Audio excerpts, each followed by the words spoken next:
Hey Watford fans, welcome back to the channel. I hope you are doing really well. And it's time, of course, for another transfer roundup. Before we dive into the latest reports and rumours, don't forget to hit subscribe down below. Leave a massive like on the video and let me know your thoughts on everything in the comments section too.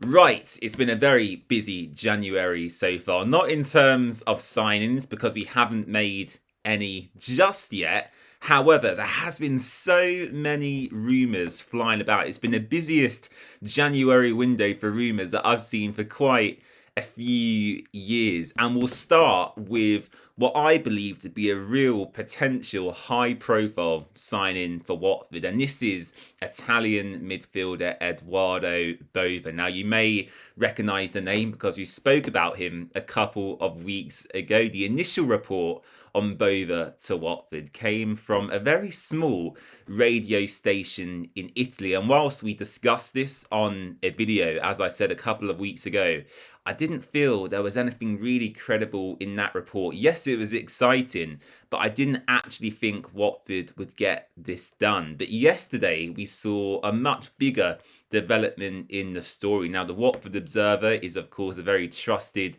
local outlet close to Watford Football Club. They get tip-offs here and there from both the club and players' agents and their camp as well. And they are running with the line that Watford are in active discussions for Bove and they are confident in getting a deal done in the next few days, which for me is so exciting. Now, Bove, again, as I said, you may recognise the name because there was quite a high-profile incident involving him in December 2024. He suffered a cardiac arrest on the pitch in the Serie A. Thankfully, he was all okay. It was a bit similar, actually, to the Christian Eriksen incident back in the Euros. That's a comparison I'm making here. Both top talents who have had to almost come back from adversity. And Bove has now been fitted with a defibrillator. He's been cleared.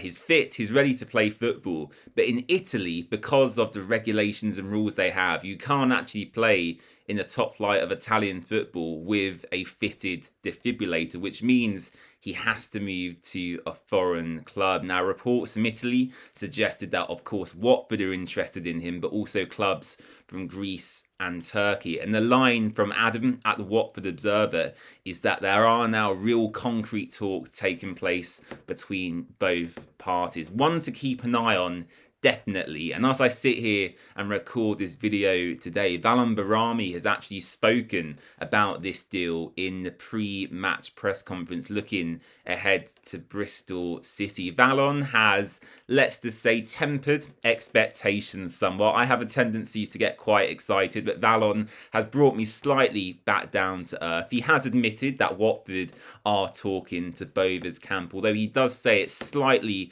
unrealistic at this stage. They're almost hoping and praying he will join us, and they have a good relationship, which is really positive to hear. But at this stage, Valon Behrami is running with the line, basically not to get our expectations too high. So that is the latest on Eduardo Bove, a developing story, and make sure to follow the Watford Way across all social platforms because we will keep you up to date with all of the latest Watford news. Hopefully we can get that one done. And if I was to compare Bove actually to an existing Watford FC midfielder, I would say he's definitely a far better version of Hector Cipriani. Now, Hector is a very good player in himself, don't get me wrong, but Eduardo Bove was playing at a real high level in the Serie A before his incident occurred. And really, if this hadn't happened, the player would be inaccessible to Watford. So for us to have even a small chance of attaining him this window, as I said, would be a real coup for the club. He's a box-to-box player. He's got a goal in him as well, a real good physical profile. And yeah, he looks very good as well. He's probably the best looking potential Watford player I've ever seen. If he wasn't a footballer, he'd certainly be a model, and I can appreciate a good looking guy. So Eduardo Bove to Watford, keep an eye on that. Hopefully we can get that done, and in the next couple of days I'm sure we'll hear a few more updates. The next one we're going to discuss is Leo Castledine. Now, unfortunately, just prior to recording today, it did emerge that Middlesbrough have agreed a deal with the Chelsea Starlet. A couple of days ago, the Sun ran with the story that Watford were leading the race for the Huddersfield Town loanee. He's been performing at a really high level actually in League One this season. I think he's got about 12 goal contributions in 27 appearances or so. 21 years of age, playing as an attacking midfielder and winger as well. And I'm always a fan of Watford delving into the lower leagues. We did so with Matty Pollock, Kwadwo Bar, and they've turned out to be two of our better players in the first 11. So it's a real shame actually to hear he's off to Borough. Fabrizio Romano reporting that, so you know it's true if Fabrizio says it. And yeah, I just hope Watford continue looking in that market moving forward. There's real talents in that league. Hector Cipriani, we've mentioned him today already, another one from League One. He was at Peterborough. So Leo Castledine, unfortunately not joining the Orns in January. He's making the move to Middlesbrough for £1 million. And yeah, a missed opportunity there, I feel. Last but not least, the other big story with Watford this window is the left-back situation, and we seem to be swinging from one player to another player to another player like this.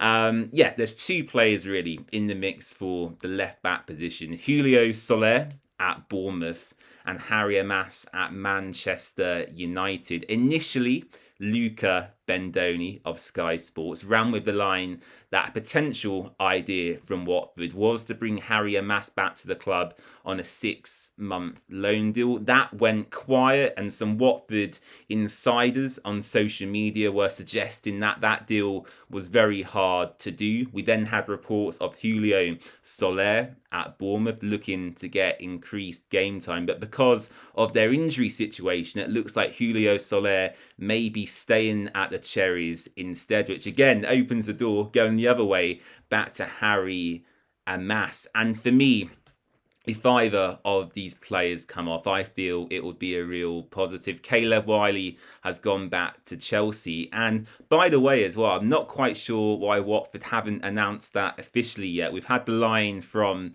the Watford Observer saying Caleb has been recalled, but not an official confirmation from the club, which I find interesting. But yeah, going back to the left-back situation, Soler or Amas, which would I prefer? I don't really care. I just want someone in to kind of come in and be a really good backup to Mark Boller, start a few games here and there as well. And it seems like we are targeting still in this window relatively young players. Julio Soler is of course very young himself. I think he's only 20 years old. They brought him in from Argentina in the summer, viewed almost as a wonder kid that has the potential to go on to be a world-class talent. And Harry Amas actually is effectively one of our own. He's an academy graduate at Watford. He was poached by Manchester United a couple of seasons ago. They paid us a small amount of compensation for his services, and it looks like he could be returning this window as a backup to Boller. Amas, I think, is only still 18 years of age. So yeah, two interesting deals there. We're definitely targeting a new left back. I think that's very clear.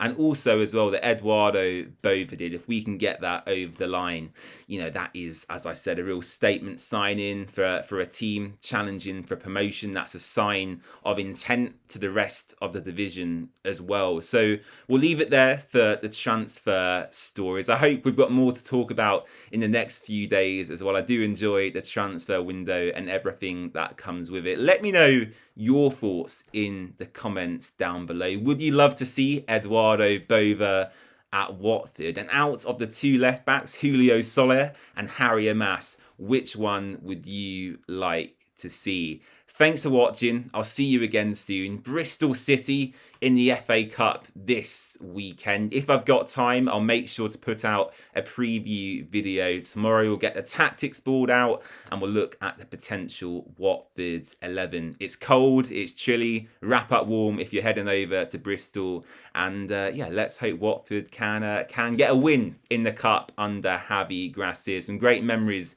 in the FA Cup when Javi was last here, of course, back in 2019. So thanks for watching, and I'll see you again very, very soon. Bye-bye.